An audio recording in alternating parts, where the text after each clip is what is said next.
ആൾക്കാര് പുറം ലോകത്ത് ഫുൾ ബിസി ആയിട്ടിരിക്കുവായിരുന്നു അൺനെസറി കാര്യങ്ങൾ, ഒരു കാര്യമില്ല. അവരുടെ നാവ്, ആചാര്യന്മാർ പറയുന്ന ഭാഗവത്തിൽ പറയുന്നു, തവളകളുടെ നാവാണ്. എന്താ ഈ തവളകളുടെ നാവ് എന്ന് പറയുന്നത്? തവള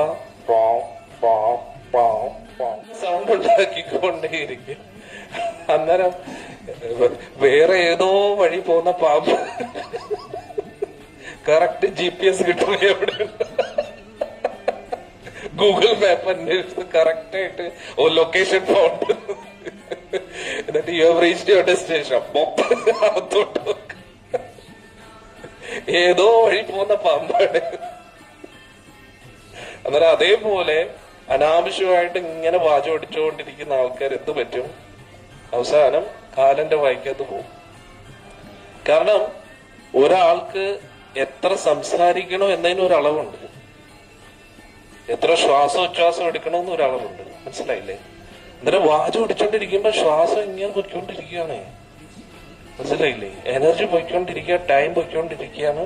നമ്മൾ കൂടുതൽ കൂടുതൽ യമന്റെ വായിക്കകത്തോട്ട് പൊയ്ക്കൊണ്ടിരിക്കുക. ഒന്ന് ആലോചിച്ചു. ഇതൊന്നും ഇവർക്ക് മനസ്സിലാവുന്നില്ല. അത് ഒന്നുമില്ല, നമ്മൾ മിണ്ടാതിരുന്നാൽ തന്നെ നമ്മുടെ ആയുസ് നീട്ടി പോകുന്നുള്ളതാണ്. നമ്മൾ മനസ്സിലാക്കേണ്ടത് മനസ്സ് നമ്മളെ പറ്റിച്ചുകൊണ്ടിരിക്കുക.